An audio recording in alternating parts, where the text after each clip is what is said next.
Latest updates ఎప్పటికప్పుడు పొందడానికి big TV WhatsApp channel follow అవ్వండి. లింక్ డిస్క్రిప్షన్ లో ఉంది. రాజకీయాల్లో ఎత్తుపల్లాలు సహజం. అందుకు ప్రత్యక్ష ఉదాహరణ తెలుగుదేశం పార్టీ. నందమూరి తారక రామారావు 1982లో పార్టీ స్థాపించిన తర్వాత రికార్డు సమయంలో 9 నెలల్లోనే అధికారంలోకి వచ్చిన పార్టీ తెలుగుదేశం. దేశ రాజకీయాల్లో 40 ఏళ్లుగా ఆ రికార్డు చెక్కుచెదలలేదు. నాటి కాంగ్రెస్ ప్రభుత్వాన్ని గద్దెదింపడమే కాకుండా ఇందిరాగాంధీ వంటి పవర్ఫుల్ లీడర్తో డి అంటే డి అన్నట్టుగా పాలిటిక్స్ చేశారు ఎన్టీఆర్. అధికార ప్రతిపక్ష హోదా తెలుగుదేశం పార్టీకి కొత్త ఏం కాదు. 10 ఏళ్లు వరుసగా అధికారం, ఆ తర్వాత 10 ఏళ్లు ప్రతిపక్షం, మళ్లీ అధికారం, మళ్లీ ప్రతిపక్షం, మళ్లీ అధికారం. ఇది తెలుగుదేశం పార్టీ ట్రాక్ రికార్డ్. అయితే 2024 సంవత్సరం మాత్రం టీడీపీకి ప్రత్యేకమనే చెప్పాలి.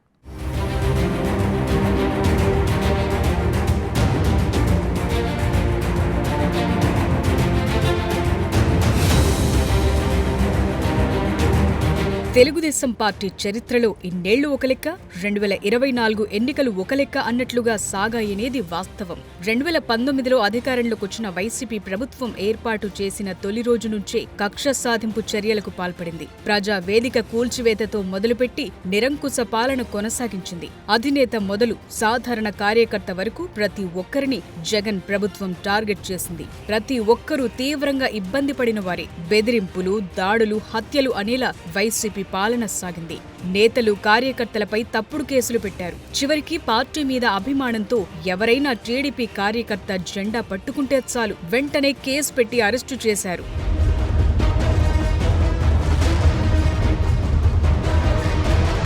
ఇక టీడీపీ అధినేత చంద్రబాబును విశాఖ, తిరుపతి ఎయిర్పోర్టుల్లో అడ్డుకున్నారు. అమరావతి యాత్రలో చెప్పులతో దాడి చేశారు.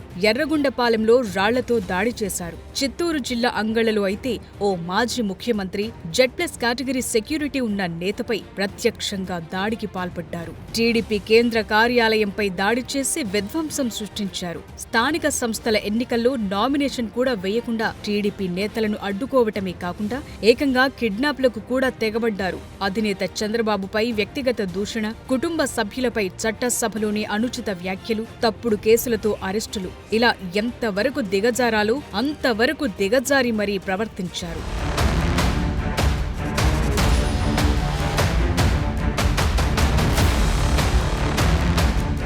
ఇక 2023 సెప్టెంబర్లో చంద్రబాబును అక్రమంగా అరెస్టు చేసిన జగన్ సర్కార్ తన గొయ్యె తానే తవ్వుకుందని చెప్పాలి.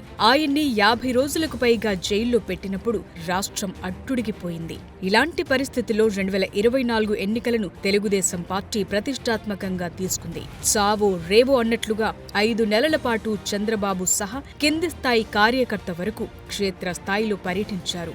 ఓవైపు చంద్రబాబు, మరోవైపు లోకేష్, ఇతర నాయకులు, సామాన్య కార్యకర్తలు ప్రతి ఒక్కరూ గెలుపే లక్ష్యం అన్నట్లుగా పనిచేశారు. యువగళం పాదయాత్రతో లోకేష్ పార్టీ కార్యకర్తల్లో కొత్త జోష్ నింపారు. అటు చంద్రబాబు కూడా 75 ఏళ్ల వయసులో నవ యువకుడి మాదిరిగా మండు టెండలో కూడా రాష్ట్రంలో సుడిగాలి పర్యటన చేశారు.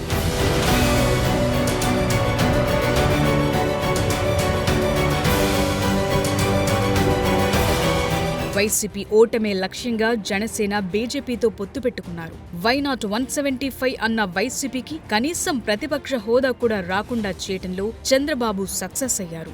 ఎన్నికల్లో అభ్యర్థుల ఎంపిక మొదలు ప్రచార కార్యక్రమాలు నిర్వహించడం వరకు ప్రతి విషయంలో కూడా ఆచితూచి వ్యవహరించారు చంద్రబాబు.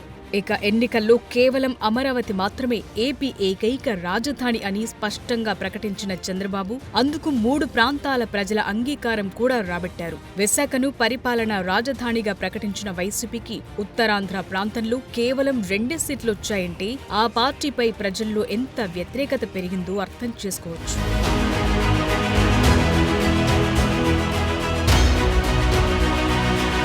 గతంలో ఎన్నడూ గెలవని సీట్లను కూడా టీడీపీ భారీ మెజార్టీతో సొంతం చేసుకుంది. గాజువాక, భీమిలి, మంగళగిరి వంటి నియోజకవర్గాల్లో అయితే టీడీపీ అభ్యర్థులు 90,000 పైచిలుకు ఓట్లతో గ్రాండ్ విక్టరీ సాధించారు. 144 స్థానాల్లో పోటీ చేసిన తెలుగుదేశం పార్టీ ఏకంగా 135 నియోజకవర్గాల్లో జయకేతనం ఎగురవేసింది. కూటమి ప్రభుత్వం అధికారంలోకొచ్చిన తరువాత ముందుగా గత ప్రభుత్వంలో జరిగిన తప్పులను ఏపీ ప్రజలకు వివరించారు చంద్రబాబు. వ్యవస్థలను అస్తవ్యస్తంగా చేసిన జగన్ పాలనను శ్వేతపత్రాల రూపంలో సవివరంగా వివరించారు. గత ప్రభుత్వం చేసిన అప్పులను లెక్కలతో సహా వెల్లడించారు. అలాగే అమరావతి, పోలవరం ప్రాజెక్టుల నిర్మాణంపై స్పెషల్ ఫోకస్ పెట్టారు. ఎన్నికల హామీలను చంద్రబాబు అమలు చేయలేరని వైసీపీ చేసిన దుష్ప్రచారానికి అధికారంలోకొచ్చిన నెల రోజుల్లోనే సమాధానం చెప్పారు. కూటమి అధికారంలోకొచ్చిన వెంటనే సచివాలయ సిబ్బంది సాయంతో బకాయిలతో సహా పెంచిన పెన్షన్ను అర్హులందరికీ అందించారు. అలాగే ఉద్యోగులకు 1వ తేదీ నుంచి 3వ తేదీ మధ్యలోనే జీతాలిచ్చారు. మెగా డిఎస్సి ప్రకటించారు. దీపం 2 పథకం కింద ఏడాదికి 3 గ్యాస్ సిలిండర్లు ఉచితంగా అందిస్తున్నారు. అలాగే మహిళలకు ఆర్టీసీ బస్సుల్లో ఉచిత ప్రయాణంపై అధ్యయనం కోసం మంత్రివర్గ ఉపసంఘం ఏర్పాటు చేశారు.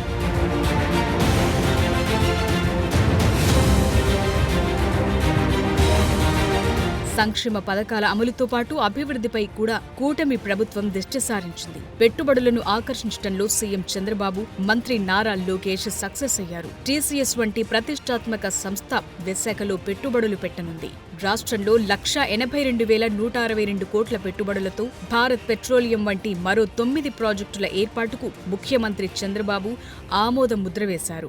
వీటి ద్వారా 2,63,411 మందికి ఉద్యోగ ఉపాధి అవకాశాలు లభించనున్నాయి. అలాగే అమరావతి, పోలవరం నిర్మాణంపై చంద్రబాబు సర్కార్ దృష్టి పెట్టింది. తిరుమల పవిత్రతను కాపాడేందుకు నడుం బిగించారు. అదే సమయంలో పార్టీ బలోపేతంపై కూడా చంద్రబాబు దృష్టి పెట్టారు. పార్టీలో చేరికలను ప్రోత్సహించారు. నేటి సంఘాల ఎన్నికల్లో ఏకంగా పులివెందులలోనే వైసీపీని చావుదెబ్బతీశారు. టీడీపీ అంటే కార్యకర్తల పార్టీ అనే మాటను రుజువు చేస్తూ లోకేష్ ప్రజా దర్బార్ నిర్వహిస్తుంటే చంద్రబాబు సైతం 2 వారాలకోసారి పార్టీ కార్యాలయంలో స్వయంగా వినతిపత్రాలు స్వీకరిస్తున్నారు.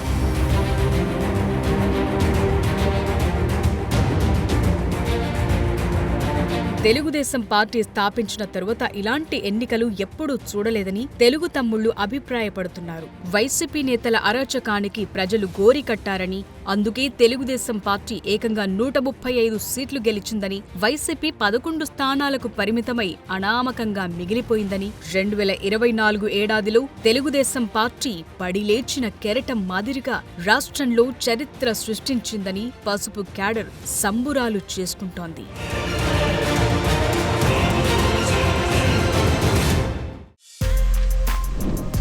For more videos like this, subscribe Big TV channel.